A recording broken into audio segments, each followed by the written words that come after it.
Concrete technology में आज हमारा जो पिछला चैप्टर था, पूरा चैप्टर जो है सुकार्यता से संबंधित था। सुकार्यता क्या होती है, सुकार्यता गुण क्या है, सुकार्यता से संबंधित जो भी उसके लैब टेस्टिंग है उसके बारे में हमने जो है डिस्कशन किया। पिछले जितने भी हमारे लेक्चर हैं उस पूरे लेक्चर में हमने जो कि हमारा चैप्टर नंबर 4 था अकॉर्डिंग टू पीडी सिलेबस, उस चैप्टर नंबर 4 में पूरी बात हमने जो है सुकार्यता के विषय में जो है डिस्कशन किया।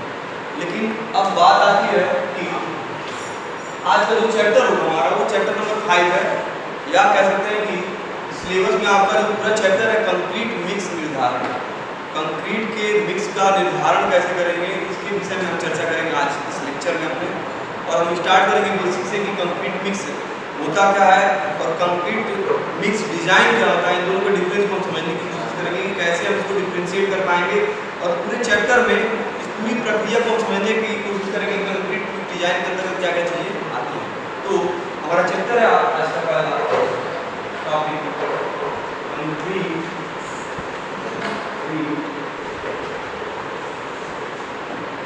मिक्स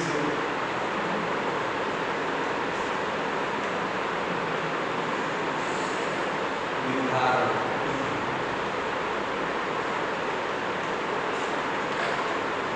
कंक्रीट मिक्स निर्धारण, प्रोपोर्शनिंग ऑफ मिक्सेस, ठीक है।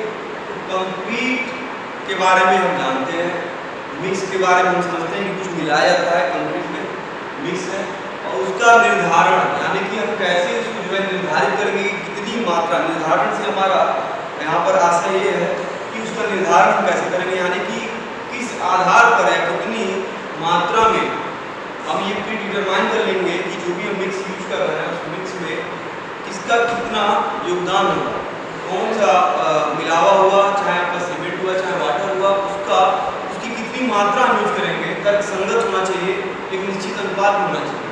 तो यहाँ पर एक पॉइंट निकल के आता है, पूरा चैप्टर अपने आप में ये है आपका कंक्रीट मिक्स निर्धारण, ठीक है। तो सबसे पहले हम बात करते हैं कंक्रीट मिक्स का, तो हम एक पॉइंट के बारे में यहाँ डिस्कस करेंगे। पहला पॉइंट हमारा होगा कंक्रीट मिक्स, कंक्रीट मिक्स।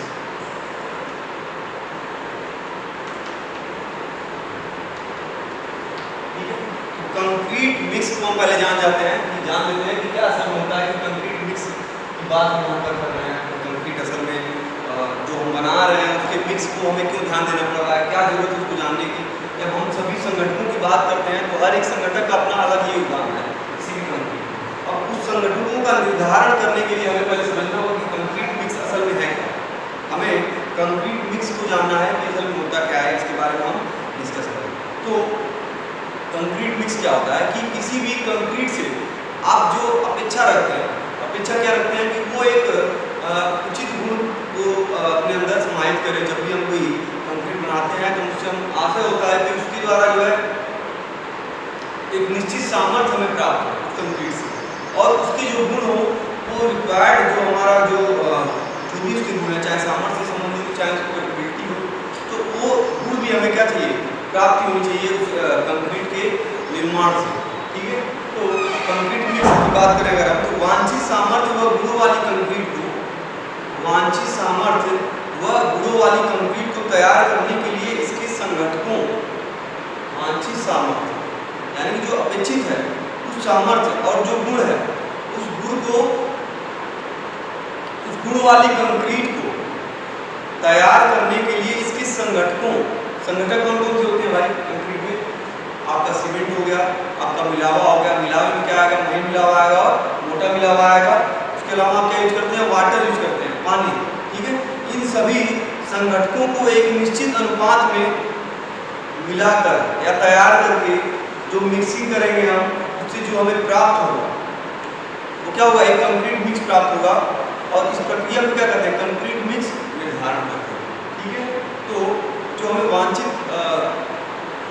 सामर्थ्य और जो गुण है उसकी अपेक्षा जो हम कर रहे हैं कंक्रीट से, अब उसके लिए हम क्या कर रहे हैं कि जो भी हमारे संगठक हैं, संगठक आपके चाहे महीन मिलावा चाहे मोटा मिलावा चाहे सीमेंट को, उनको हम एक निश्चित अनुपात में और तर्कसंगत तरीके से जो है हम मिश्रित करके जो उसकी प्रक्रिया हम अपना रहे हैं वो क्या है, आपका कंक्रीट मिक्स निर्धारण है। अब इस पूरी प्रक्रिया में हमें ध्यान देना होगा कि जो आपका अनुपातन यानी कि जो भी हम प्रोपोर्शन रख रहे हैं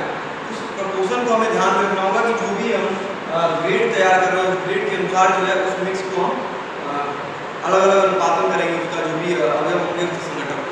तो अब इस पूरी प्रक्रिया में कई चीज़ों पे हमें ध्यान देना होगा। जो भी हम कंक्रीट बनाएंगे उसके कई जो हमें गुण चाहिए, चाहे हमें सामर्थ्य चाहिए, उन चीज़ों की प्राप्ति के लिए हम क्या करना है, कई प्रक्रिया, उस पूरी प्रक्रिया पर हमें ध्यान देना होगा। चाहे हम जो अनुपातन प्रयोग कर रहे हैं, जो भी हम अनुपात यूज कर रहे हैं, जो प्रोपोर्शन यूज कर रहे हैं, उस पर ध्यान देना होगा। और उस पूरी मिक्सिंग प्रक्रिया जो हम जिस प्रकार से मिला रहे हैं मैनुअली, चाहे हम बाई मशीन इसके द्वारा हम उसकी मिक्सिंग कर रहे हैं, उसको भी हमें ध्यान देना, ताकि उसके गुण जो है वो डेवलप हो, जो हमें अपेक्षा है कंक्रीट के द्वारा।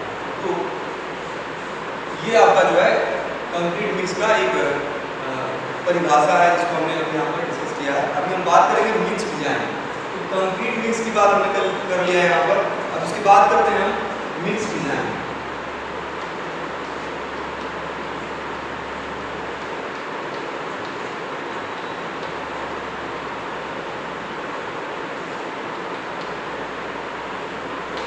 तो हमारा अगला पॉइंट है मिक्स डिजाइन। ठीक है, जो भी हम कंक्रीट बनाएंगे, ठीक है, जो भी कंक्रीट बनाएंगे उसमें अगर हम मिक्स डिजाइन की बात करें, तो मिक्स डिजाइन क्या है, एक प्रोसेस है, क्या है, एक प्रक्रिया है, जिसके अंतर्गत निर्धारित सामर्थ्य और गुणों वाली कंक्रीट तैयार करने के लिए उपयुक्त अवयवों का चुनाव व उनका परस्पर अनुपातन इस प्रकार से निर्धारित किया जाता है कि कंक्रीट की लागत क्या है, न्यूनतम है। तो ये इसका डिफिनेशन है कि आपका जो मिक्स डिजाइन है वो क्या है, एक प्रोसेस है, एक प्रक्रिया है, जिसके अंतर्गत क्या कर रहे हैं आप, जो आपका रिक्वायर्ड सामर्थ्य, अपेक्षित सामर्थ्य और गुण है, उसकी प्राप्ति के लिए आप क्या कर रहे हैं, उसको कंक्रीट को बना रहे हैं। एक कंक्रीट बना रहे हैं जिससे आप अपेक्षा रखते हैं कंक्रीट से कि हमें एक उचित सामर्थ्य प्राप्त हो और एक अच्छे गुण वाली कंक्रीट हमें प्राप्त हो। अब इस प्राप्ति के लिए, इस गुण को और सामर्थ्य की प्राप्ति के लिए हम क्या कर रहे हैं, संगठकों का चुनाव कर रहे हैं। उस संगठकों का क्या कर रहे हैं, हम चुनाव कर रहे हैं, उनका अनुपातन कर रहे हैं। यानी कि एक सिलेक्शन होता है आपका, जिसे हम कह रहे हैं चुनाव। दूसरा क्या आपका प्रोपोर्शनिंग, यानी कि अनुपात। दो चीजें होंगी और इन दोनों चीजों से आपका क्या होगा, दोनों प्रक्रिया के दौरान चुनाव चाहे आप कर रहे हैं चाहे अनुपातन कर रहे हैं, तो ध्यान देना होगा कि जो आपकी कंक्रीट बनेगी दोनों प्रक्रियाओं से, जो आपकी कंक्रीट की निर्माण हुई, उसकी लागत क्या होनी चाहिए, न्यूनतम लागत होनी चाहिए।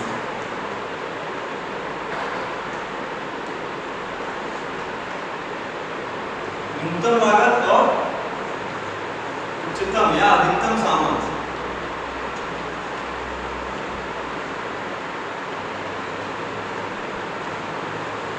अगर हम इस फ्लो चार्ट के द्वारा इस चीज को समझने की कोशिश करेंगे, मिक्स डिजाइन क्या है, तो मिक्स डिजाइन क्या है, एक प्रक्रिया है। मिक्स डिजाइन क्या है, एक प्रक्रिया है, जिसके अंतर्गत हम क्या करते हैं, जो हमारी अपेक्षित क्या है, आपकी सामर्थ्य है और क्या है, उसकी लागत है। जो हमारी अपेक्षित सामर्थ्य और अन्य गुण है, वह अन्य गुण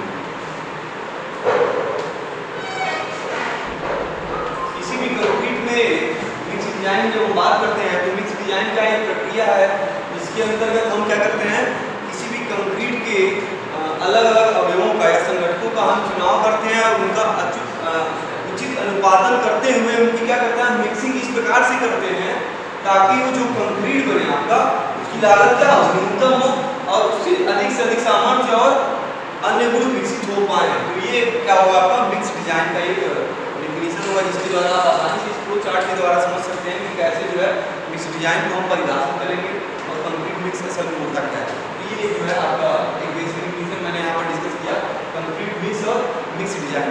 आप एक जनरल वे में अगर बात करें कि कंक्रीट मिक्स या कंक्रीट मिक्स निर्धारण क्या है, एक कला है, ठीक है, एक आर्ट है। कंक्रीट मिक्स निर्धारण क्या है, एक कला है। अब इस कला को क्या होगा, कोई भी कला आपकी जो होगी क्या होगी, जब भी एक बहुत ही तर्कसंगत रूप से दिखना चाहिए, जब भी बहुत ही अच्छे परिणाम के रूप में तभी दिखेगा कोई भी कला आपका जब उसके पीछे बहुत सारा अनुभव आपका जुड़ा होगा।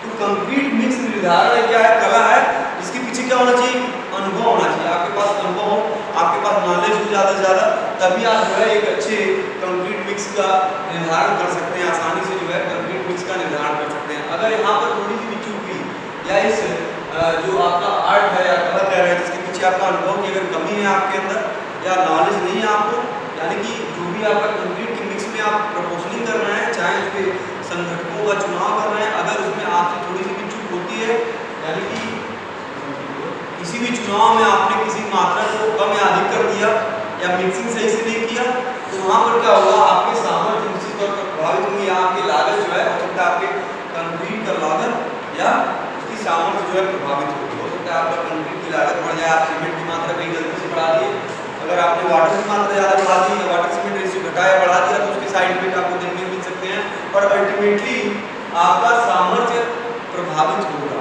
तो यहाँ पर हमें ध्यान देना होगा कि कंक्रीट मिक्स निर्धारण जो है एक कला है, इसके पीछे एक अनुभव और उसके पीछे उस मिक्सिंग या जो भी कंक्रीट का निर्धारण का जो आपका नॉलेज है, बेसिक नॉलेज आपको पता होना चाहिए कि आपके जो मिक्स में आप जो भी अवयव यूज कर रहे हैं, संगठन यूज कर रहे हैं, वो अवयव वो गुण रखते हैं कि नहीं, या वो प्रपोजलिंग हमारी सही है कि नहीं, जिससे हम जो है वांछित सामर्थ्य प्राप्त कर सके आसानी से जो है हम कंक्रीट का निर्माण करते हुए वो सामर्थ्य की लागत को न्यूनतम रख पाए।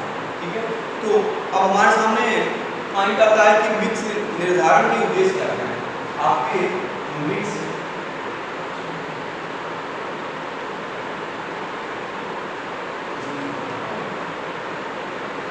निर्धारण के उद्देश्य,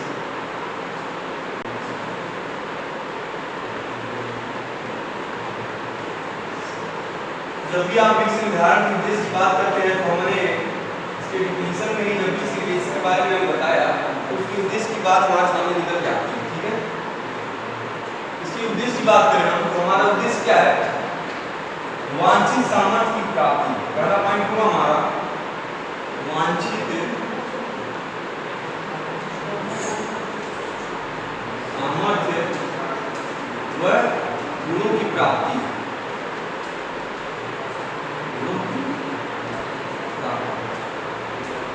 हमारा पहला उद्देश्य होगा कंक्रीट मिक्स निर्धारण में, जब हम कंक्रीट मिक्स निर्धारण का उद्देश्य पहला क्या है, वांछित सामर्थ्य जो हमारी अपेक्षित है, जो हमें चाहिए।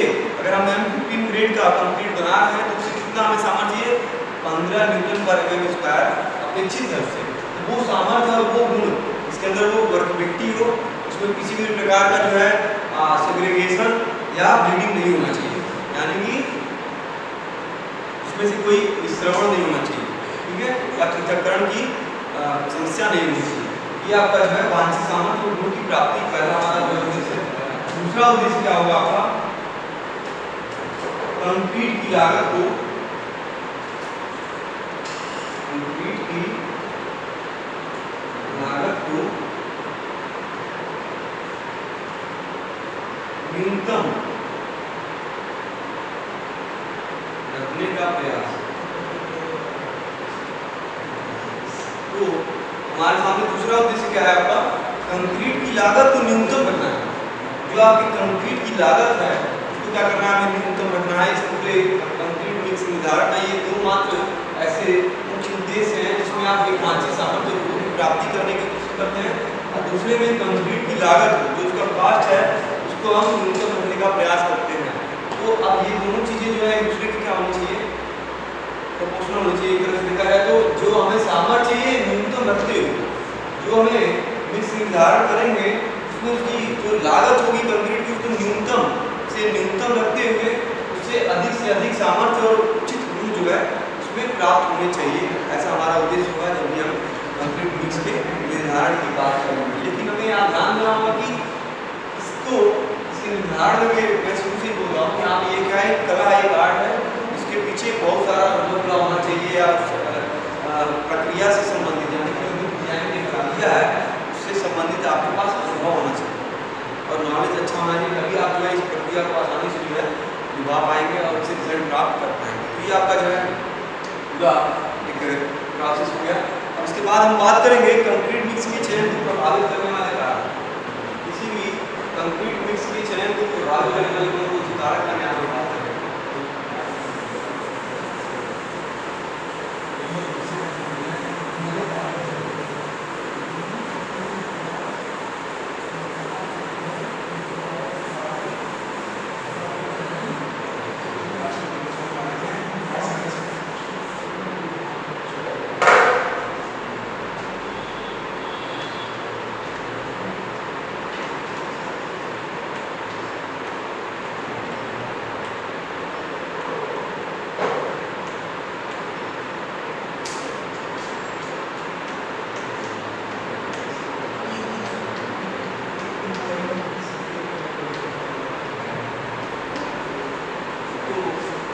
हमारा अगला पॉइंट है कंक्रीट मिक्स के चयन को प्रभावित करने वाले कारक।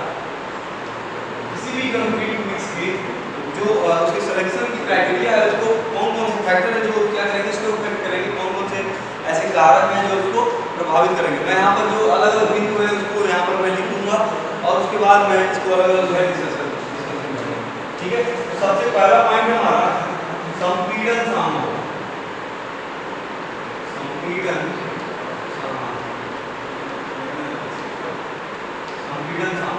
नंबर 2 है आपका स्वीकार्यता। नंबर 3 है आपका टिकाऊपन।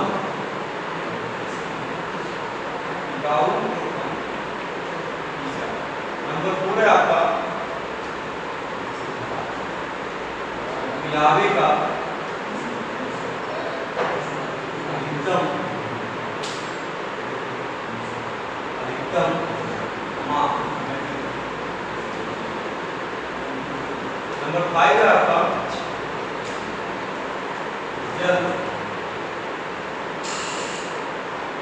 जल सीमेंट अनुपात। नंबर 6 आपका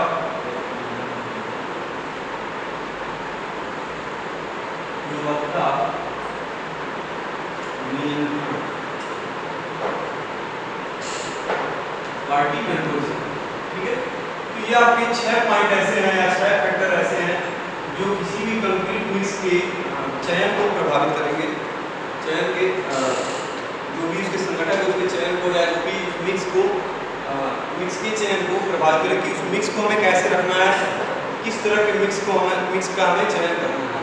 6 पॉइंट हमारे सामने है। पहला आपका जो है संपीड़न सामर्थ्य है, दूसरा आपका क्या है वर्कबिलिटी स्वीकार्यता है, तीसरा आपका टिकाऊपन है, नंबर 4 है आपका मिलावे का अधिकतम माप, जल सीमेंट अनुपात नंबर 5 है, और 6वें नंबर पर है आपका गुणवत्ता नियंत्रण। तो इन सभी अलग अलग पॉइंट के बारे में हम डिस्कस करने जा रहे हैं कि किस प्रकार से वह किसी भी कंक्रीट मिक्स के चयन को प्रभावित करेंगे।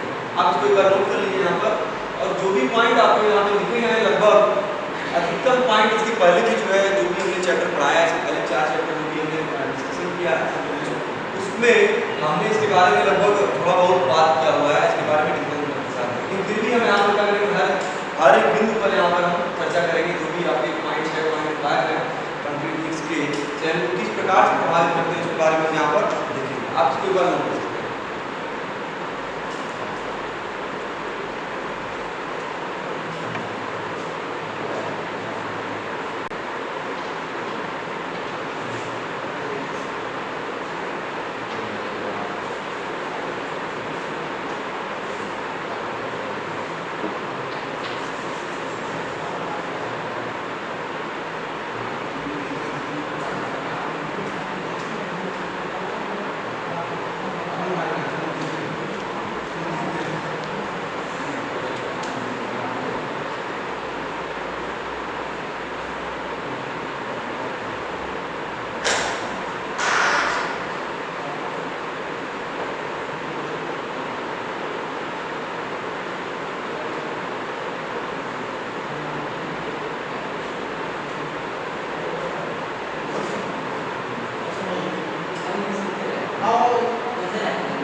तो यहाँ पर हम बात करने जा रहे हैं कंक्रीट मिक्स के चयन के प्रभावित करने वाले कारक। तो सबसे पहला पॉइंट हमारा है संपीड़न सामर्थ्य। हमने डिफिनीशन के जब भी हमने शुरू में ही जो है इसको कंक्रीट मिक्स के बारे में जब मैंने बताया तो वहाँ पर मैंने बताया कि कंक्रीट मिक्स के की जो आपकी क्वालिटी वो दो चीज़ों से हमारा उद्देश्य कंक्रीट मिक्स का जो है कंक्रीट मिक्स निर्धारण का दो मुख्य उद्देश्य था। कौन कौन सा? एक उसका वांछित सामर्थ्य और दूसरा क्या है लागत। ठीक है, जब भी आप कोई कंक्रीट बनाएंगे उस कंक्रीट के मिक्स निर्धारण में ये हमें डिसाइड करना होगा कि जो उसका निर्माण कार्य हम कर रहे हैं, जिस प्रकार का निर्माण कार्य होगा उस निर्माण कार्य के आधार पर उस कंक्रीट मिक्स का हम निर्धारण करेंगे। जो हमारा निर्माण कार्य है, जिस प्रकार का निर्माण, अगर आप हैवी स्ट्रक्चर बना रहे हैं उसके लिए जो कंक्रीट का मिक्स होगा उसको क्या करेगा, ग्रेड जो है बढ़ा देंगे और वो ग्रेड अधिक होने के क्या होगा, उसकी जो संपीड़न सामर्थ्य आएगी वो क्या होगी, अधिकतम होगी। ठीक है, तो यहाँ पर जो आपका संपीड़न सामर्थ्य, इसके पहले में हमने जो डिस्कस किया था कि 15 सेंटीमीटर क्यूब को लेकर 28 यूनिट की तराई के साथ उसका जो हम सामर्थ्य निकालेंगे उसकी क्या मिलती है, हमें संपीड़न सामर्थ्य मिलती है, कॉम्प्रेसिव स्ट्रेंथ मिलता है, इसे हम आवेलाक्षणिक सामर्थ्य भी करते हैं। तो संपीड़न सामर्थ्य की बात करते हैं हम यहाँ पर। तो कंक्रीट मिक्स का निर्धारण का एकमात्र उद्देश्य यह है कि उसके द्वारा हम क्या करते हैं, अधिकतम या मैक्सिमम कॉम्प्रेसिव स्ट्रेंथ की प्राप्त करने की कोशिश करते हैं, ताकि जो है उसकी जो संपीड़न सामर्थ्य जो वांछित है, अगर M15 ग्रेड का है तो क्या होगा, उसमें 15 न्यूटन पर mm स्क्वायर आपका जो है वांछित कंप्रेसिव स्ट्रेंथ की मान जो है संरचना के विकल्पन के अनुसार डिसाइड करेंगे कि किस तरह का जो है कंक्रीट मिक्स हमें इस ग्रेड का चाहिए होगा। इसके बाद आपका अगला पॉइंट है सुकार्यता। सुकार्यता का पिछला चैप्टर मैंने पूरा इसी के बारे में डिस्कस किया। सुकार्यता जो क्या करेगा, आपका उस पूरे कंक्रीट के मिक्स के निर्धारण को कहीं ना कहीं बहुत ही प्रभावी तौर पर प्रभावित करेगा। ठीक है, तो यहाँ पर अगर सुकार्यता की बात करते हैं कंक्रीट मिक्स में, जब भी हम सुकार्यता किस पे डिपेंड करता था, water cement ratio, water cement ratio. ठीक है, तो सुकार्यता जब भी होगी कंक्रीट ऑपरेशन में जो आपका सहायक होता है। ठीक है, सुकार्यता की प्राप्ति के लिए जनरली हम क्या करते हैं, अच्छी सुकार्यता वाली कंक्रीट प्राप्त करने के लिए जो आपके वर्कर होते हैं, जो भी आप साइट पे काम करेंगे या साइट पर जहाँ निर्माण कार्य होगा आपका, वहाँ पर सुकार्यता, अच्छी सुकार्यता वाली कंक्रीट जो है प्राप्त करने के लिए लोग क्या करते हैं, वाटर की मिक्सिंग करते हैं। तो कंक्रीट मिक्स निर्धारण में जो आपका वाटर है वो बहुत ही इंपॉर्टेंट इंग्रेडिएंट है, संगठक है, जिसके द्वारा हम क्या करेंगे, कंक्रीट की सुकार्यता को डायरेक्टली प्रभावित कर सकते हैं, घटा या बढ़ा सकते हैं। लेकिन यहाँ पर हमें ध्यान रखना होगा कि सुकार्यता अगर अधिक होगी आपकी तो निश्चित तौर पर क्या होगा, कंक्रीट के साथ काम करने में आसानी होगी। कंक्रीट ऑपरेशन जो है आसानी से किया जा सकता है, चाहे इसको बिछाने में हो चाहे मिक्सिंग में हो, हर एक प्रक्रिया आसानी से होगी। लेकिन अगर सुकार्यता बहुत अधिक हो जाएगी तो निश्चित तौर पर जो है हमारा कंक्रीट मिक्स प्रपोर्शन जो है कहीं ना कहीं प्रभावित होगा, और प्रभाव के आधार पर क्या होगा, उसकी सामर्थ्य होगी और जो कंक्रीट के गुण होंगे वो भी प्रभावित होंगे। ठीक है, इसके बाद हमारा टिकाऊपन है। टिकाऊपन, तो टिकाऊपन जो अवस्था है किसी भी कंक्रीट को क्या हो, जमने के पश्चात, ठीक है, जो जमने के पश्चात है उसकी टिकाऊपन की अवस्था को हम देखते हैं कि कितने समय तक जो है अपने आप को उस स्टेट में जो है अपनी अवस्था को बिना चेंज किए, बिना किसी परिवर्तन के वो बने हुए रहे। ठीक है, तो वो उसकी क्या प्रोसेस करें, टिकाऊपन। तो ये टिकाऊपन एक बहुत बड़ा फैक्टर है किसी भी कंक्रीट मिक्स के निर्धारण में। जो हमारी मिक्सिंग होनी चाहिए, उसका अनुपातन होना चाहिए, उसका संयोजन जो होना चाहिए वह एक तर्कसंगत तरीके पर होना चाहिए, तर्कसंगत रूप से होना चाहिए, प्री डिटरमाइंड होना चाहिए।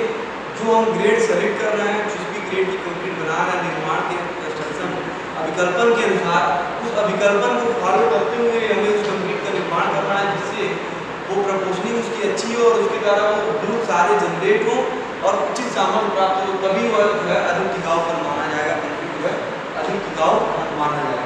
यहाँ पर अब बात करेंगे अगला पॉइंट है मिलावे का अधिकतम माप। ठीक है, तो मिलावे के माप के बारे में मैंने जो है सेकंड या थर्ड लेक्चर में डिस्कस किया था कि मिलावे का जो माप होगा वो भी कहीं ना कहीं जो है प्रभावित करेगा पूरे कंक्रीट को।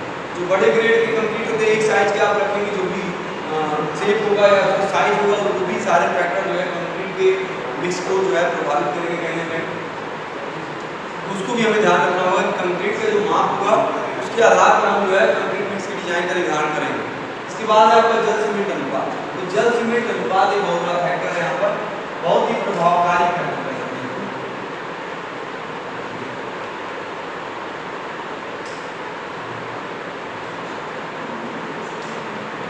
यहाँ पर हमें ध्यान देना होगा कि कंक्रीट मिक्स निर्धारण में सबसे बड़ा फैक्टर आपका क्या है, जल सीमेंट अनुपात। एट द सेम टाइम जब हम कंक्रीट मिक्स का निर्धारण करेंगे उस समय में पहले ही जो है जल सीमेंट अनुपात को देख लेना है कि कितना हमें जल सीमेंट अनुपात रखना है। अब उस अनुपात के आधार पर ही हम कंक्रीट मिक्स को जो है बनाएंगे, कंक्रीट का निर्माण करेंगे, उस अनुपात को फॉलो करते हैं।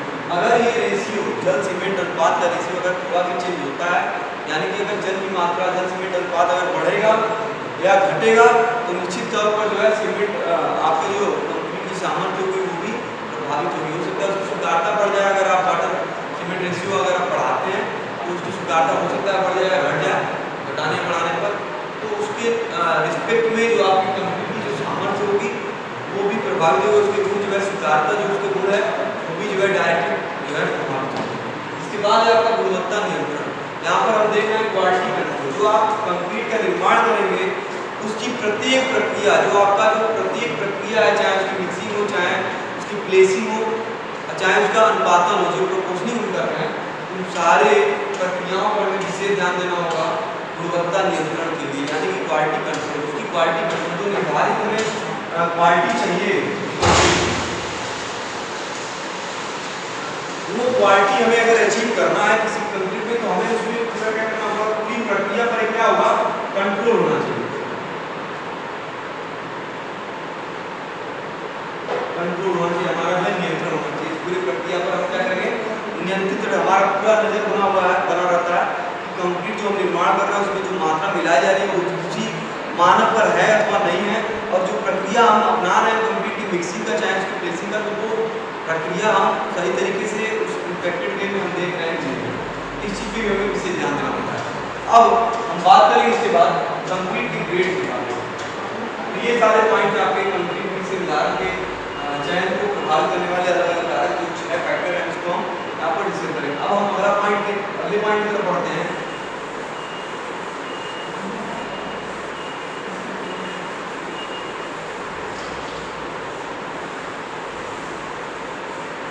हमारा अगला पॉइंट होगा यहाँ पर ग्रेड के अनुसार सामर्थ्य। ग्रेड के अनुसार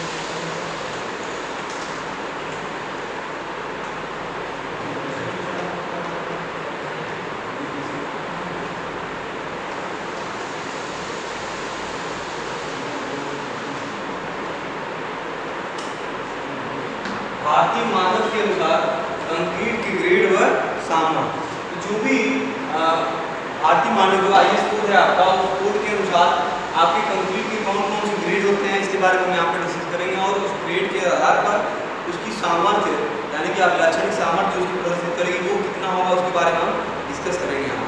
तो यहाँ पर हम कंक्रीट की अभिलक्षणिक सामर्थ्य के बारे में पहले ही डिस्कस कर चुके हैं, जो उसका अभिलक्षणिक सामर्थ्य यानी कैरेक्टरिस्टिक्स स्ट्रेंथ होता है, उसके बारे में हमने, उसके लैब टेस्ट के बारे में हमने प्रीवियसली जो भी आपके लेक्चर थे उसमें हमने कहीं ना कहीं डिस्कस किया था, इसके बारे में डिटेल डिस्कशन किया, जो उसके लैब टेस्ट है, ठीक है।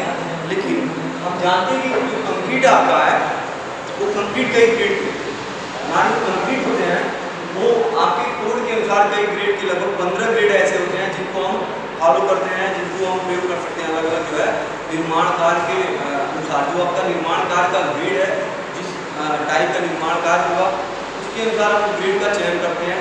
लेकिन हमें ध्यान देना होगा यहाँ पर जो कंक्रीट होता है आपका, हम हमेशा जो कंक्रीट का ग्रेड अपनाते हैं, वो ग्रेड के अपनाने के पीछे हमारा एकमात्र उद्देश्य होता है उसकी सामर्थ्य, उसकी संपीड़न सामर्थ्य होती है वो हमें चाहिए।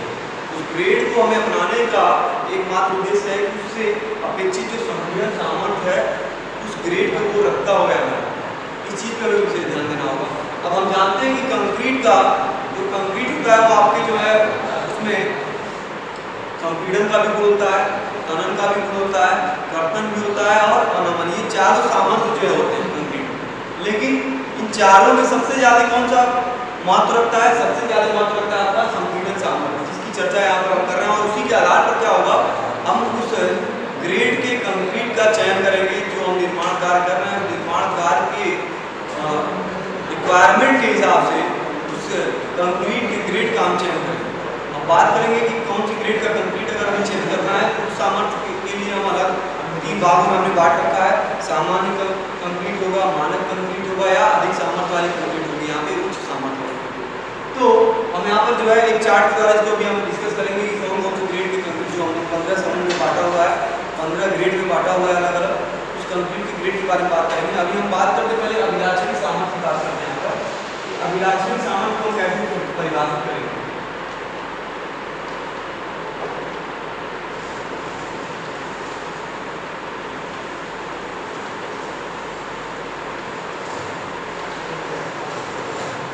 अभिलाक्षणिक सामर्थ्य हम ग्रेड पर डिस्कस करेंगे, उससे पहले हमें अभिलाक्षणिक सामर्थ्य को जान लेना चाहिए कि अभिलाक्षणिक सामर्थ्य किसी भी कंक्रीट की क्या होती है, ठीक है।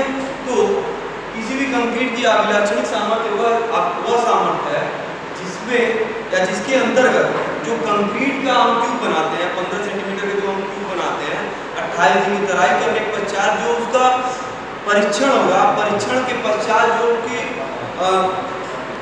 पुष्टि होगी, जांच की पुष्टि, जांच परीक्षण पुष्टि, आपका जांच परीक्षण पुष्टि। जब किसी कंक्रीट का जो आप कंक्रीट बना रहे हैं, वांछित कंक्रीट बना रहे हैं, उस कंक्रीट का जांच परीक्षण पुष्टि 95% से अधिक अथवा 5% से जो उसके परिणाम आ रहे हैं परीक्षण के पश्चात, वो आपका क्या है, तो 95% न्यूनतम, ठीक है। यानी कि जो उसका टेस्ट करने के पश्चात वैल्यू है, वो जितने भी क्यूब हम टेस्ट कर रहे हैं उस क्यूब का अगर परीक्षण पश्चात जांच परीक्षण कुछ 95% न्यूनतम एवं 5% क्या है आपका अधिकतम, ये वैल्यू फॉलो कर रही है, तो उसका क्या प्रदर्शित करेगा? अभिलक्षणिक सामर्थ्य प्रदर्शित करेगा। यानी कि किसी पदार्थ की या कंक्रीट की अभिलक्षणिक सामर्थ्य वह सामर्थ्य है जिसकी न्यूनतम 95% जांच परिणाम पुष्टि करे अथवा अपुष्टि परिणाम 5% से अधिक नहीं होना चाहिए, ठीक है। यहाँ पर मैं इसको लिख देता हूँ, किसी भी पदार्थ की या कंक्रीट की अभिलक्षणिक सामर्थ्य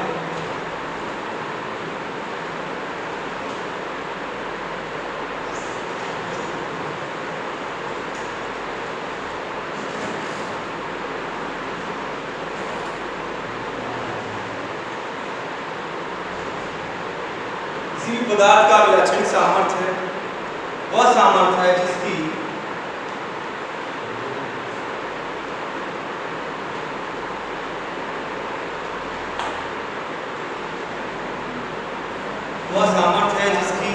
न्यूनतम 95% जांच परिणाम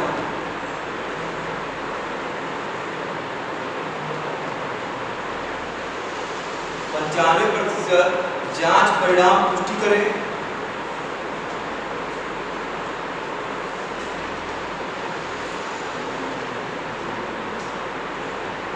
अथवा न्यूनतम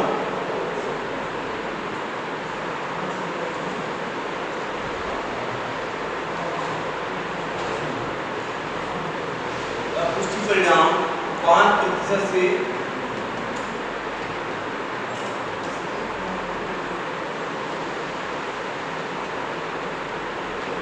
इसका जो है परिभाषित करने की कोशिश करें। अभिलाक्षित सामर्थ्य को किसी भी कंक्रीट के, तो वो क्या कहलाता है आपका, किसी पदार्थ या पदार्थ क्या होगा आपका, कंक्रीट होगा जिसका हम यहाँ पर अध्ययन कर रहे हैं। तो किसी पदार्थ या कंक्रीट की अभिलाक्षित सामर्थ्य वह सामर्थ्य है जिसकी न्यूनतम 95% जांच परिणाम पुष्टि करे। यानी कि जो आप टेस्टिंग कर रहे हैं उससे 95% क्या हो, न्यूनतम होना चाहिए, कम से कम जो है 95% एटलीस्ट जो है आपका जांच परिणाम की पुष्टि करे। अथवा अपुष्टि, जो आपका अपुष्टि परिणाम है वो 5% से अधिक न हो। यानी कि 5% अधिक जो है अगर आएगा तो कहीं ना कहीं जो है कंक्रीट की जो समस्या है वो जो है अभिलाक्षित सामर्थ्य उसकी नहीं मानी जाएगी, वो अपेक्षित नहीं है। तो ये इसका जो है परिभाषा हो गया अभिलाक्षित सामर्थ्य। अब हम बात करेंगे कंक्रीट की ग्रेड, इसको हम एक चार्ट द्वारा यहाँ पर समझने की कोशिश करेंगे। कंक्रीट का ग्रेड जो है आपका,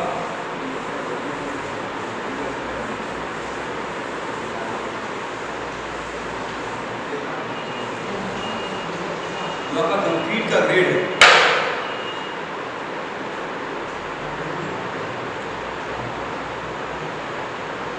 तो हम बात कर रहे हैं यहाँ पर भारतीय मानक के अनुसार कंक्रीट की ग्रेड और सम।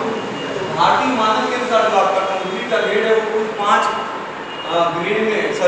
ग्रेड में बांटा गया है, ठीक है। और उस ग्रेड के आधार पर उनके अभिलाक्षित सामर्थ्य को जो है दर्शाया गया है पूरे एक चार्ट के द्वारा, जिसमें हम उसके अभिलाक्षित सामर्थ्य उसके संगत जो है जो भी आपका ग्रेड होगा 15 ग्रेड है, तो 15 ग्रेड के रिस्पेक्ट में उनके 15 ग्रेड के अलग अलग जो है अभिलाक्षित सामर्थ्य न्यूटन पर एमएम स्क्वायर में या किलोग्राम पर सेंटीमीटर स्क्वायर में जो है हम देख सकते हैं या जान सकते हैं, या लैब परीक्षण में इसको जो है प्राप्त कर सकते हैं टेस्ट के द्वारा। तो इसको एक चार्ट के द्वारा हम यहाँ पर समझने की कोशिश करते हैं। IS 456(2) है ये, ठीक है। तो सबसे पहला कॉलम होगा आपका समूह,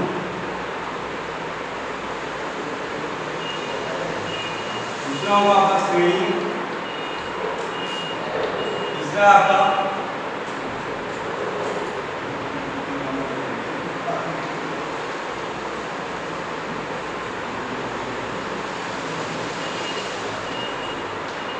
अभिलाक्षित संपीड़न सामर्थ्य।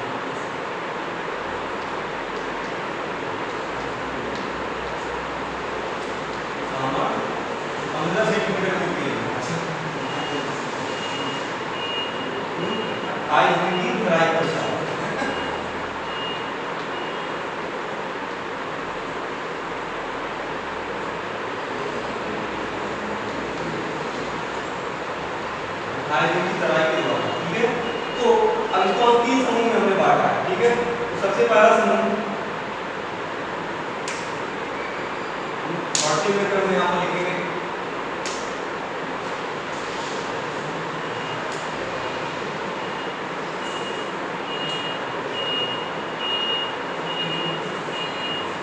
सबसे पहला आपका ग्रेड होगा समूह में आपका सामान्य कंक्रीट,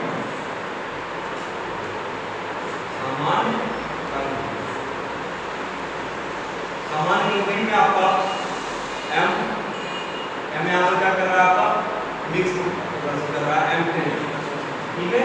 ये क्या आपका ग्रेड M10 ग्रेड का आपका जो कंक्रीट है, और इसके लिए जो आपका अभिलाक्षित सामर्थ्य वो क्या होगा 10 न्यूटन पर mm स्क्वायर, ठीक है। इसके बाद आपका है M15 ग्रेड, तो यहाँ पर M15 जो ग्रेड होगा सामान्य कंक्रीट के ग्रेड में आएगा, श्रेणी में आएगा, समूह में आएगा, और इसका जो अभिलाक्षित सामर्थ्य होगा कितना होगा आपका 15 न्यूटन पर mm स्क्वायर, ठीक है। अब इसके बाद आपका M20 ग्रेड के लिए आपका जो अभिलाक्षित सामर्थ्य होगा क्या होगा 20 होगा, यानी कि 20 न्यूटन पर mm स्क्वायर। ये 3 ऐसे समूह हैं, 3 ग्रेड है जो सामान्य कंक्रीट की श्रेणी में आते हैं, ये तीन, ठीक है। और इसकी संगत जो अलग अलग वैल्यू दी है। अब इसके बाद अगला समूह होगा आपका मानक कंक्रीट। मानक कंक्रीट के लिए आपका होगा M25, उसके बाद होगा M30, M35, M40, M45, M50, उसके बाद आएगा M55। ये जो है अलग अलग कुल मिला के 3, 6, 7 ग्रेड के आपके कंक्रीट होंगे जो आपके मानक कंक्रीट की श्रेणी में आएंगे। और इसके रिस्पेक्ट में इसकी वैल्यू जो होगी आपकी अभिलाषित सामर्थ्य की, M25 के लिए 25 न्यूटन पर mm स्क्वायर अभिलाषित सामर्थ्य, M30 के लिए 30 न्यूटन पर mm स्क्वायर अभिलाषित सामर्थ्य, M35 के लिए 35 न्यूटन पर mm स्क्वायर, 40 के लिए 40 न्यूटन पर mm स्क्वायर, 45 के लिए 45 न्यूटन पर mm स्क्वायर, 50 के लिए 50 न्यूटन पर mm स्क्वायर, 55 न्यूटन पर mm। यहाँ पर आपका अनुमानित कंक्रीट को मिला के 7 ऐसे ग्रेड हैं जो 25 से लेकर 55 तक होंगे। 25, 30, 35, 40, 45, 50 और 55। यहाँ पर आपका मिक्स प्रदर्शित कर रहा है, मल्टीप्लाई क्या अभिलक्षित सामर्थ्य प्रदर्शित कर रहा है। M25 का जो ग्रेड का कंक्रीट होगा वो आपका क्या होगा, 25 न्यूटन पर mm स्क्वायर का अभिलक्षित सामर्थ्य रखता है। M30 होगा 30 न्यूटन पर mm स्क्वायर का, 35 होगा 35 का, 40 होगा 40 का। इसकी संगत वो वैल्यू जो है अभिलक्षित सामर्थ्य के रूप में दर्शाई गई है। ये आपका जो होगा मानक कंक्रीट के रूप में देखा जाएगा जो 25 से लेकर 55 ग्रेड तक का कुल मिला के 7 जो है ग्रेड ऑफ कंक्रीट है। इसके बाद आपका आता है उच्च श्रेणी के या उच्च सामर्थ्य वाली कंक्रीट। यहाँ पर उनका एक कॉलम बनाकर प्रस्तुत करने की कोशिश करते हैं।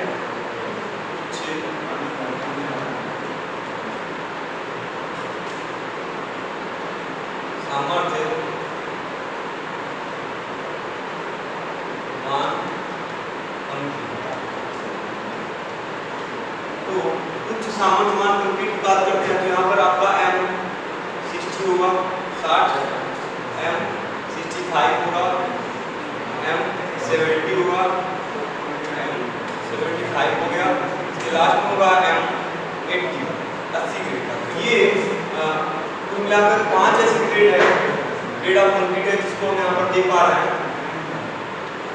ये पांचों ग्रेड आपके समूह में आएंगे, उच्च सामर्थ्य वाली कंक्रीट के श्रेणी में आएंगे।